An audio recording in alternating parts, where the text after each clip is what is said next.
BJP. കേരളത്തിൽ account തുറക്കില്ല എന്ന ഇടതുപക്ഷവും യു.ഡി.എഫും ശക്തമായി പറയുന്നുണ്ടെങ്കിലും ഒരു സാധ്യതയും തള്ളിക്കളയാൻ കഴിയാത്ത സാഹചര്യമാണ് ഇപ്പോഴുള്ളത്.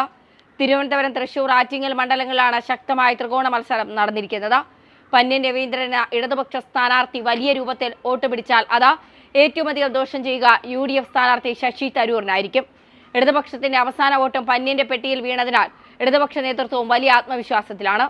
നിയമസഭാ തെരഞ്ഞെടുപ്പ് ഫലത്തിന് സമാനമായ വിധിയെഴുത്തുണ്ടായാൽ പന്ന്യൻ രവീന്ദ്രൻ വിജയിക്കുമെന്നതാണ് ഇടതുപക്ഷത്തിന്റെ കണക്കുകൂട്ടൽ. പന്ന്യൻ കൂടുതൽ വോട്ടുകൾ പിടിക്കുകയും 2019 ബി.ജെ.പി. വോട്ട് ഷെയർ ഉയർത്തുകയും ചെയ്താൽ രാജീവ് ചന്ദ്രശേഖർ വിജയിക്കാനുള്ള സാധ്യതയും തള്ളിക്കളയാൻ കഴിയുന്നതല്ല. 2019 ബി.ജെ.പി. സംസ്ഥാനത്ത് 2ാം സ്ഥാനത്തെത്തിയ ഏക മണ്ഡലവും തിരുവനന്തപുരമാണ്. ഇനി എല്ലാ പ്രതിസന്ധികളെയും അതിജീവിച്ച് വിജയിക്കാൻ തരൂരിന് കഴിഞ്ഞാൽ പോലും ഭൂരിപക്ഷം വളരെ കുറവായിരിക്കും. വോട്ടെടുപ്പ് കഴിഞ്ഞപ്പോഴുള്ള ഗ്രൗണ്ട് റിയാലിറ്റിയും അതുതന്നെയാണ്.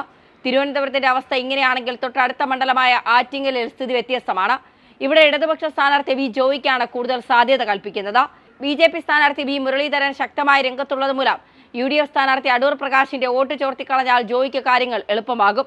അതേസമയം ഈ മണ്ഡലത്തിൽ മുരളീധരൻ അനുകൂലമായ നിശബ്ദ തരംഗമുണ്ട് എന്ന് അവകാശപ്പെടുന്ന ബി.ജെ.പി. നേതൃത്വവും പ്രതീക്ഷയിൽ തന്നെയാണുള്ളത്. ബി.ജെ.പി. പ്രതീക്ഷയർപ്പിക്കുന്ന അടുത്ത മണ്ഡലം തൃശൂരാണ്.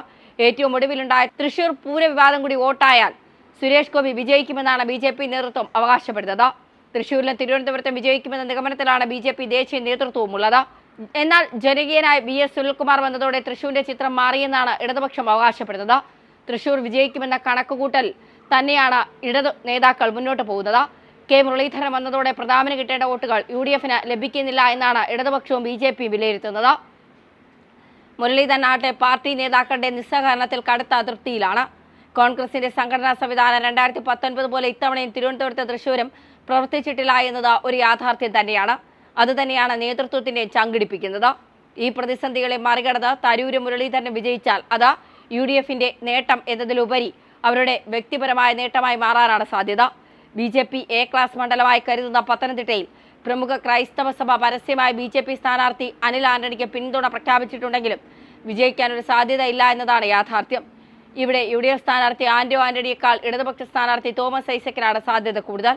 വോട്ടിംഗ് ശതമാനം കുത്തനെ കുറഞ്ഞതും ഇടതുപക്ഷത്തെ സംബന്ധിച്ച് പ്രതീക്ഷ നൽകുന്ന ഘടകമാണ്.